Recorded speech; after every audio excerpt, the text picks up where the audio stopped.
ನಮಸ್ಕಾರ ಫ್ರೆಂಡ್ಸ್, ಇವತ್ತು ನಾನು ಮತ್ತೊಂದು ರಗಡ್ ಗ್ಯಾಂಗ್ಸ್ಟಾರ್ ಮೂವಿ ಇಷ್ಟಪಡ್ತಿದ್ರೆ ನಿಮಗೊಂದು ಮತ್ತೊಂದು ನಮ್ಮ ಕನ್ನಡ ಇಂಡಸ್ಟ್ರಿಯಿಂದ ಒಂದು ಮೂವಿ ಟ್ರೇಲರ್ ರಿಲೀಸ್ ಆಗಿದೆ. ಈ ಒಂದು ವಿಡಿಯೋದಲ್ಲಿ ನಾನು ಈ ಒಂದು ಸಿನಿಮಾದ ಟ್ರೇಲರ್ ಹೇಗಿದೆ ಮತ್ತು ಯಾವ ರೀತಿ ಇದೆ ಅಂತ ನೋಡ್ತಾ ಹೋಗೋಣ.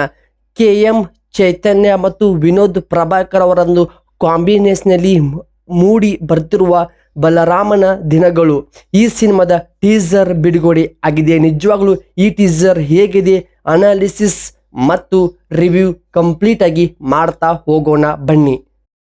ಹಾಗೆ ನಿಮಗೆ ಈ ಒಂದು ವಿಡಿಯೋ ಇಷ್ಟವಾಗಿದ್ರೆ ಸಬ್ಸ್ಕ್ರೈಬ್ ಮಾಡಿಕೊಳ್ಳಿ, ಮಿಸ್ ಮಾಡದೆ ಕೊನೆ ತನಕ ನೋಡಿ. ನಾನು ಇದೇ ರೀತಿ ನಿಮಗೆ ಡೈಲಿ ಯೂಸ್ಫುಲ್ ಆಗುವಂಥ ಎಲ್ಲ ಸಿನಿಮಾಗಳ ಇನ್ಫಾರ್ಮೇಷನ್ ನಮ್ಮ ಕನ್ನಡ ಭಾಷೆಯಲ್ಲಿನೇ ನಾನು ನಿಮಗೆ ಕೊಡುತ್ತೇನೆ.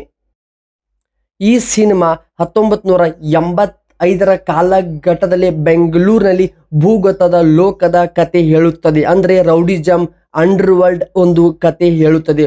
ಒಬ್ಬ ಸಾಮಾನ್ಯ ಹಳ್ಳಿ ಹುಡುಗ ಬಲರಾಮ ಸಿಟಿಗೆ ಬಂದು ಹೇಗೆ ಗ್ಯಾಂಗ್ಸ್ಟರ್ ಆಗ್ತಾನೆ ಅನ್ನೋದು ಸಿನಿಮಾದ ಪ್ರಮುಖ ಒನ್ ಲೈನ್ ಕಥೆಯಾಗಿದೆ. ಇದು ಕೂಡ ಈ ಸಿನಿಮಾಗೆ ಸಖತ್ತಾಗಿನೇ ವರ್ಕ್ ಆಗಿದೆ. ಹೌದು, ವಿನೋದ್ ಪ್ರಭಾಕರ್ ಅವರ ರಗಡ್ ಲುಕ್ ಆಗ್ಬೋದು, ಅವರೇ ಕೊಟ್ಟಂತ ಪಾತ್ರ ತುಂಬಾ ಅದ್ಭುತವಾಗಿದೆ. ಹೌದು, ರೌಡಿಸಮ್ ಆಗ್ಬೋದು, ಅಂಡರ್ ವರ್ಲ್ಡ್, ಮಾಫಿಯಾ ಇವೆಲ್ಲವೂ ಕೂಡ ಇತ್ತೀಚಿನ ದಿನದಲ್ಲಿ ಸಿನಿಮಾಗಳು ತುಂಬಾ ಬರ್ತಾ ಇದೆ.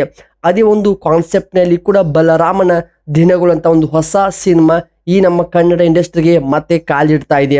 ಹೌದು, ಈ ಸಿನಿಮಾದಲ್ಲಿ ಬರುವಂಥ ಪ್ರತಿಯೊಂದು ಪಾತ್ರ ಆಗ್ಬೋದು, ಸಿನಿಮ್ಯಾಟಿಕ್ ವರ್ಕ್, ಗ್ರಾಫಿಕ್ಸ್, ಅನಾಲಿಸಿಸ್ ನೀಟಾಗಿನೇ ವರ್ಕ್ ಆಗಿದೆ. ಆದರೆ ಈ ಸಿನಿಮಾ ವಿನೋದ್ ಪ್ರಭಾಕರ್ ಅವರ ಲುಕ್ ಸಖತ್ತಾಗಿ ಹೊಸ ಮಾಸ್ ರೀತಿ ಕಾಣಿದೆ. ಚೇತನ್, ಪ್ರಿಯಾ, ಆನಂದ್, ಆತುರ, ಕುಲಕರ್ಣಿ ಮತ್ತು ಆಶೀಶ್ ವಿದ್ಯಾರ್ಥಿ ಅಂತ ದೊಡ್ಡ ದೊಡ್ಡ ಪಾತ್ರಗಳು ಇದರಲ್ಲಿ ತುಂಬಾನೇ ಇದೆ. ಸಂತೋಷ್ ನಾರಾಯಣ್ ಅವರ ಮ್ಯೂಸಿಕ್ ಮತ್ತು HC ವೇಣು ಅವರ ಸಿನಿಮಾಟಿಕ್ ಗ್ರಾಫಿಕ್ಸ್ ಈ ಸಿನಿಮಾಗೆ ಒಂದು ದೊಡ್ಡ ಪ್ಲಸ್ ಪಾಯಿಂಟ್ ಮತ್ತು ಮೆರುಗು ತಂದಿದೆ. ಕತೆ ತುಂಬಾ ಚೆನ್ನಾಗಿನೇ ಹೇಳಿದ್ದಾರೆ. ಕತೆ ಹೇಳುವಾಗ ಸ್ವಲ್ಪ ರೀತಿನೇ ವಿಭಿನ್ನ ಟ್ರೈ ಮಾಡಿದರೆ ಅದು ಕೂಡ ಟೀಸರ್ಲಿ ತುಂಬಾ ಚೆನ್ನಾಗಿನೇ ಕಾಣುತ್ತದೆ.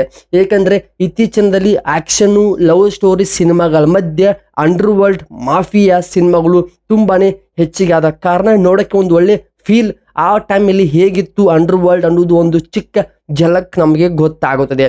ಸೊ ಇದು ಆಗಿತ್ತು ಸ್ನೇಹಿತರೆ ಬಲರಾಮನ ದಿನಗಳು. ವಿನೋದ್ ಪ್ರಭಾಕರ್ ಅವರು ಲೀಡ್ ಆಗಿ ಮಾಡ್ತಿರುವ ಈ ಸಿನಿಮಾ ಸದ್ಯದಲ್ಲಿನೇ ಕರ್ನಾಟಕದಾದ್ಯಂತ ರಿಲೀಸ್ಗೆ ಸಜ್ಜಾಗಿ ನಿಂತಿದೆ.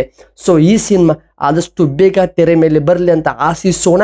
ಈ ಸಿನಿಮಾ ಕೂಡ ವಿನೋದ್ ಪ್ರಭಾಕರ್ ಅವರ ಲೈಫಲ್ಲಿ, ಅವರ ಒಂದು ಸಿನಿಮಾ ಕೆರಿಯರಲ್ಲಿ ಒಂದು ಮೈಲುಗಲ್ಲಾಗಿ ನಿಲ್ಲಿ ಅಂತ ಹೇಳ್ತಾ ಈ ಒಂದು ರಿವ್ಯೂ ಇಲ್ಲಿಗೆ ಮುಗಿಸ್ತಾ ಇದ್ದೀನಿ. ಈ ಒಂದು ರಿವ್ಯೂ ನಿಮಗೆ ಇಷ್ಟವಾಗಿದ್ರೆ ಸಬ್ಸ್ಕ್ರೈಬ್ ಮಾಡಿಕೊಳ್ಳಿ, ಸಪೋರ್ಟ್ ಮಾಡಿ. ಇದೇ ರೀತಿ ನಾನು ಪ್ರತಿ ದಿನಾಲೂ ನಿಮಗೆ ಕನ್ನಡ ಭಾಷೆಯಲ್ಲಿ ಬರುವಂಥ ಎಲ್ಲ ಸಿನಿಮಾಗಳ ಬಗ್ಗೆ ನಾನು ಚಿಕ್ಕದಾಗಿ ರಿವ್ಯೂ ಮುಖಾಂತರ ನಾನು ನಿಮಗೆ ಇನ್ಫಾರ್ಮೇಷನ್ ಕೊಡೋಕ್ಕೆ ರೆಡಿಯಾಗಿ ನಿಂತಿದ್ದೇನೆ. ನೀವು ಸಪೋರ್ಟ್ ಮಾಡೋದು ಒಂದೇ ಬಾಕಿ ಇದೆ. Thank you guys, thank you for watching.